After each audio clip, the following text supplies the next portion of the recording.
প্রায় ২ সপ্তাহ কিন্তু প্রধান উপদেষ্টা, অন্তর্বর্তীকালীন সরকারের প্রধান উপদেষ্টা ডক্টর মোহাম্মদ ইউনূস সরকারি ওনার যে সরকারি বাসভবন ছিল যমুনা, ওখানে অবস্থান করেছেন এবং গতকালকে সেখান থেকে উনি গুলশানের বাসভবনে চলে গেছেন। যতদিন পেরেছেন থেকেছেন সরকারি বাসভবন। এই যে গেলেন, যাওয়ার পর থেকে ডক্টর মোহাম্মদ ইউনূসের স্ট্যাটাসটা কি দাঁড়াবে? এখন উনি কি? এখন কি উনি সাধারণ মানুষ? যে কোনো সাধারণ মানুষ না, উনি এখন যে কোনো মানুষ নন। উনি আগে গ্রামীণ ব্যাংকের যখন এমডি ছিলেন, অথবা গ্রামীণের লোক হিসেবে যখন গ্রামীণ ফাউন্ডেশনের লোক ছিলেন, অথবা গ্রামীণ টেলিকমের চেয়ারম্যান অথবা অন্য কিছু ছিলেন, তখন উনি যে মাপের লোক ছিলেন, ওনাকে সরকার যে পরিমাণ নিরাপত্তা দিত, আসলে কিন্তু বর্তমানে নিরাপত্তার কোনো তুলনা হয় অনুযায়ী উনি এখন রাষ্ট্রের অতি গুরুত্বপূর্ণ এবং এই গুরুত্বপূর্ণ ব্যক্তি হিসাবে ওনাকে বিবেচনা করা হবে। দায়িত্ব ত্যাগের পরবর্তী এক বছর উনি রাষ্ট্রের অতি গুরুত্বপূর্ণ ব্যক্তি থাকবে। তো আপনারা হয়তো বলবেন থাকবেন, এটা নিয়ে আলোচনার কি আছে? না, আলোচনার কিছু আছে বলে আলোচনা। থাকাটা কোনো অস্বাভাবিক, এরকম থাকার নিয়ম আগেও ছিল। 2006 সালে একটা আইন করা হয়েছিল, এটাকে এসএসএফ আইন বলতে পারেন আপনার, কারণ এই পর্যায়ে ওনাকে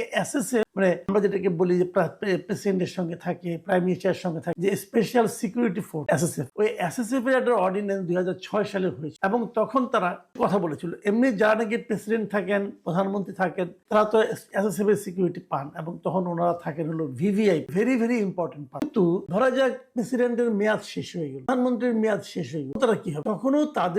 তখন তারা ভেরি ভেরি ইম্পর্টেন্ট পার্সন থাকবেন, তখন তারা হয়ে যাবেন ভেরি ইম্পর্টেন্ট